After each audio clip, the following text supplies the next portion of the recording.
మీరు ఫలితాల తర్వాత విశ్లేషించుకుంటే కనీసం ఒక 40-50 కాకుండా మరి 11 అనేది అసలు ఎక్కడ మిస్టేక్ జరిగింది? నేనైతే మరి బెంగళూరు సంగతి నాకు తెలిస్తే నేనైతే సీఎం గారిది ఫస్ట్ తప్పుగా నేను గమనిస్తున్నాను. సీఎం గారిది ఎందుకంటే నేను పార్టీలో చేరి 1 year అయింది. May 10th 1 year చేరింది. అంతకుముందు కూడా కొంత అన్నారు కానీ ఇంత ఉంటుంది అనుకోవాలి. అదే పబ్లిక్ని ఇంటరాక్షన్ లేకపోవటం పొలిటికల్ లీడర్లకు కూడా, అంటే కామన్ పీపుల్ కాకపోయినా కార్యకర్త అనేవాడు ఎమ్మెల్యే వాళ్ళకి టచ్లో లేరు.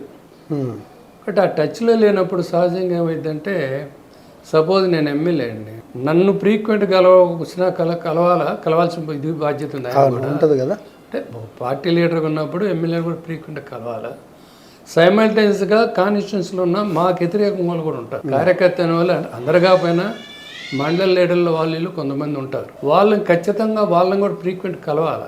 వాళ్ళని కలిసినప్పుడే ఏమైందని మా భయం ఉంటుంది. ఎమ్మెల్యే మన గురించి అక్కడ పోయి ఏం చెప్తున్నారు కాబట్టి సీఎం గారికి మా మీద కంట్రోల్, ఎమ్మెల్యే మీద కంట్రోల్ ఉంటుంది. మండల లీడర్లో ఒక రకమైన కార్యకర్తలను కలుస్తున్నప్పుడు ఏమైందంటే లోకల్గా ఉన్న ఎమ్మెల్యే కూడా ఫీల్ అవుతాడు, మన గురించి ఏం చెబుతున్నారు, కొంచెం జాగ్రత్తగా చేసే మిస్టేక్స్లో కొంత కంట్రోల్లో ఉంటాడు. ఇప్పుడు సీఎం గారు కలవకపోవడం ఏమైందంటే అది ఆ కంట్రోల్ తప్పింది. అది పూర్తిగా ఫస్ట్ 2 years ఎమ్మెల్యేలు నేను పూర్తిగా తెలిసిన కొంచెం చిన్న వర్డ్ ఎమ్మెల్యేలు ఫస్ట్లో 2 years 1 year ఆయన కొంచెం కాన్సెంట్ గవర్నమెంట్ కొత్త వచ్చింది దాని మీద ఉన్నాడు. నెక్స్ట్ 2 years కరోనా ఉంది. ఆఫ్టర్ 3 years ఈ గడప ఇటువంటి వస్తున్నప్పుడు ప్రోగ్రాం మంచి పెట్టాడు. గడప వీళ్ళు రియల్గా ఉపయోగించుకుంటే ఎక్సలెంట్ ప్రోగ్రాం అది. కానీ దాన్ని ఏ విధంగా వాడుకున్నారండి వీళ్ళు?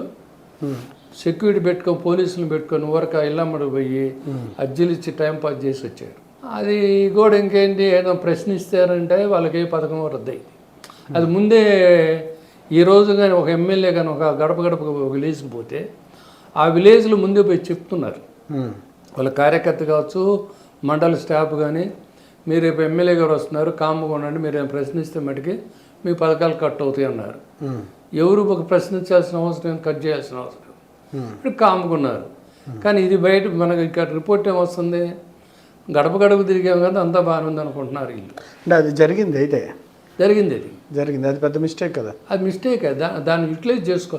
రియల్గా సీఎం గారు తీసుకొచ్చిన పథకాన్ని దాన్ని ఎక్సలెంట్గా వాడుకోవచ్చు యాజ్ ఇట్ ఈస్గా. దాని యాక్చువల్గా ఏంటంటే అందులో ఫస్ట్ కొద్దిగా తర్వాత ఏంటంటే గ్రామాల్లో సమస్యలు ఉంటే ఏంటంటే 20 lakhs ఇచ్చాడు. ఆ సస్యాల లిమిట్స్ 20 lakhs ఇచ్చాడంటే ఎమర్జెన్సీ వర్క్స్ ఏమన్నట్టు చేసుకొని అని.